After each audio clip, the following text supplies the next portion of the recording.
Hello everyone, happy spring, and welcome back to our Sky Tonight program. This is Seth, I'm the curator of astronomy for the Lohman Planetarium, and in this episode of our weekly program, we're covering the dates of March 22nd through March 28th, and what we'll have a chance to discuss for this week is the position of Mars in the sky. We'll also go over some planets that we can still find in the early morning sky, and we'll talk about the moon as it waxes towards a full phase by the end of the week. So let's get to it. Since it's now spring and we recently went through daylight saving time, you do have to wait a little bit later to see the planet Mars high in the west and southwest. And of course, we've been talking quite a bit about this planet lately because of that Perseverance rover that landed on the surface of Mars back on February 18th. And that rover's been driving around and starting to really kind of take in the area that it landed in. And next month in April, the Ingenuity helicopter may make its first flight. That's that helicopter that was attached to the rover. That'll be the first powered flight of an aircraft on another planet. That'll be quite exciting. Of course, we're going to cover it when we get images and maybe video of that helicopter flying on Mars. So very exciting to look forward to that. But going back to the planet as seen from Earth, when you look at it, it's not as bright as it was earlier in the year, and especially last fall when we were really close to it. We are now moving away from Mars, and it's continually getting dimmer and dimmer, but it still stands out. Right now, if you look, you'll find the information to the top left here in Stellaria, and it'll tell you the magnitude at about 1.20. So it'll be around there. The higher the magnitude, the number at least, the dimmer the object is, and the lower the magnitude number, the brighter the object is. That may seem a little confusing, but that's just how our magnitude scales work.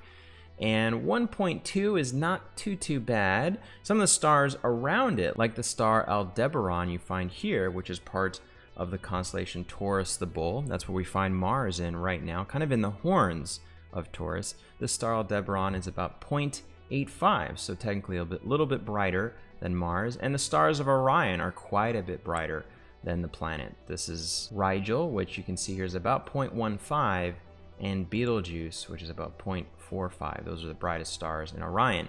They're quite a bit brighter. But with that being said, Mars still does stand out. It is the best planet that we can see right now. And you notice it's drifted up, like I said earlier, into the horns of Taurus the Bull, a little farther away from the Pleiades star cluster. It was a lot closer to that a week or two ago.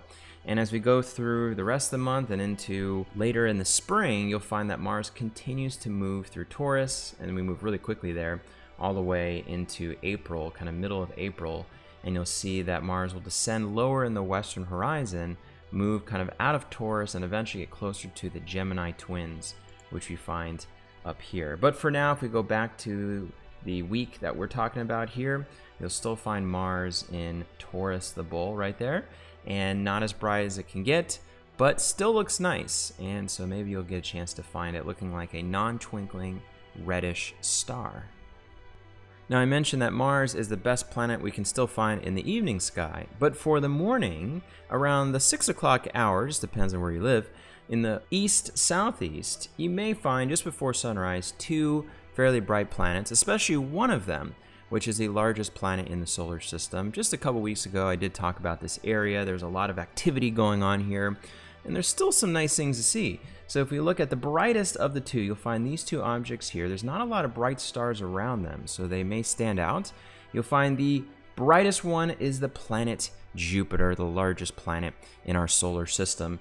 And another planet that is great to look at through a telescope. You may see some of the Galilean moons around it. So Jupiter looks great. And go back to brightness and magnitude. If you look up here, the magnitude's quite bright. It's negative 2.03. And yes, magnitudes can go into the negatives. Just for some perspective, the moon at full is about negative 12, and the sun is negative, I think, 25 or 26, around there at least. So you can kind of compare with the brightest objects in our sky.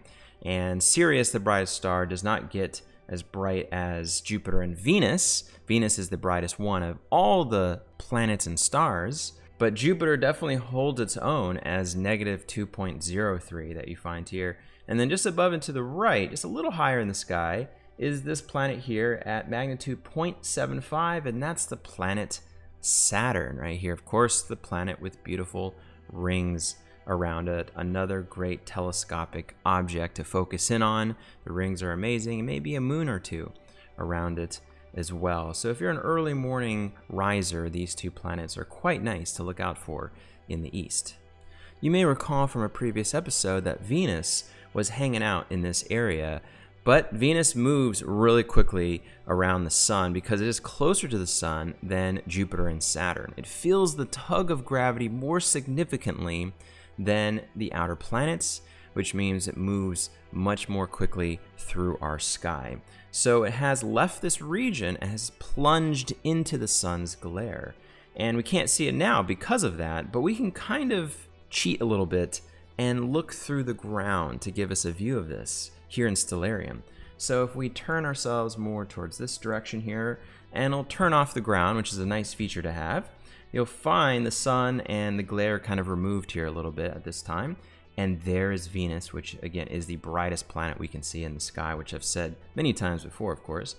And on the 26th here, so we'll move into that time frame, Venus will have gone into what's called superior conjunction. That means it's on the other side of the sun than we are in our solar system, which means, of course, we can't see the planet.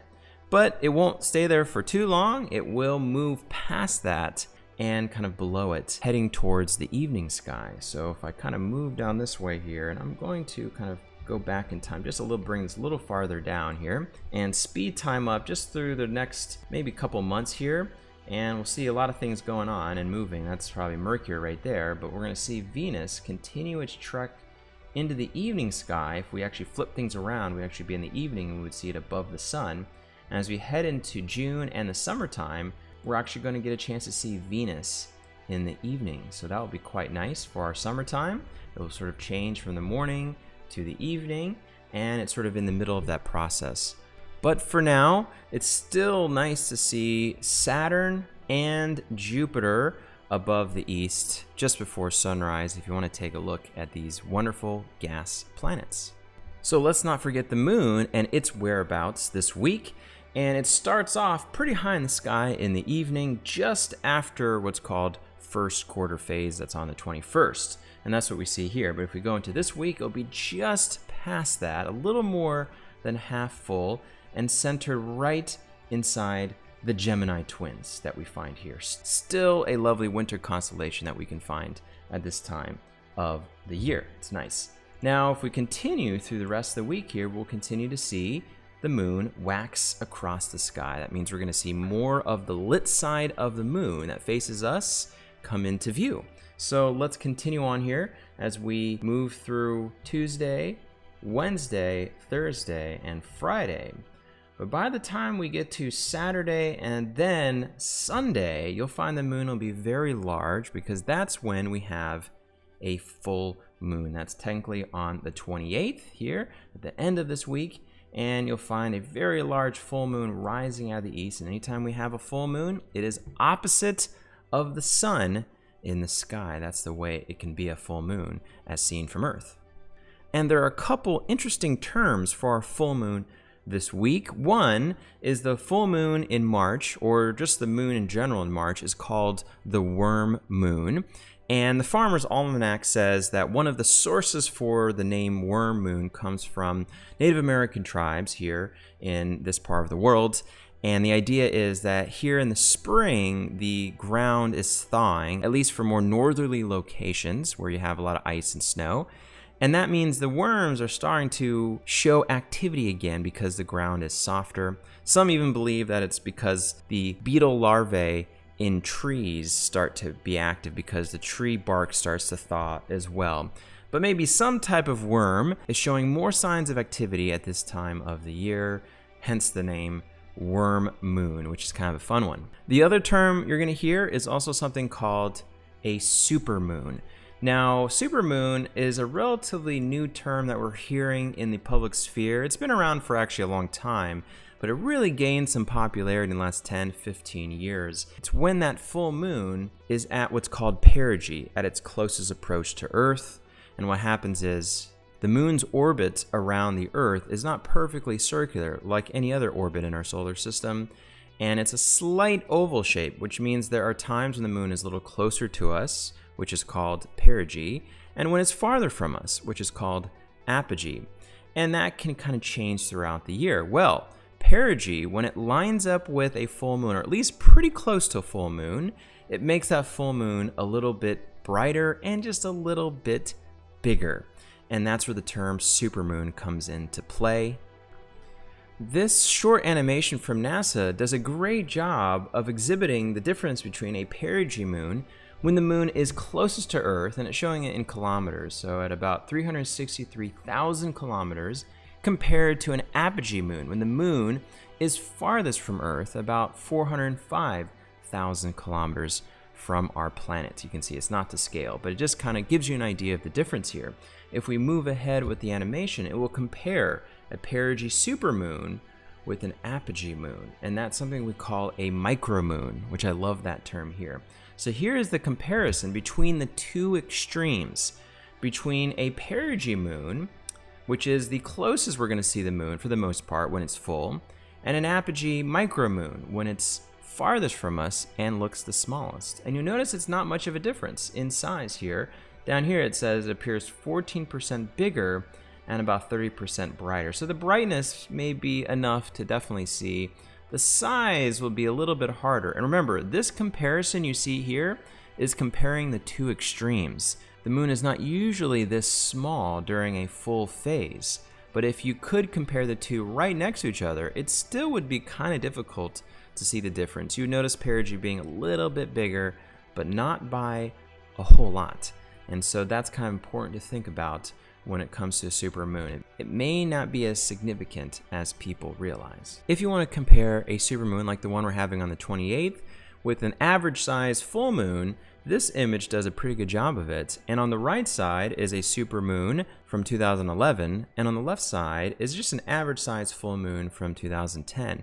And they're kind of stuck next to each other to see the difference. And you'll notice it is not much of a difference at all.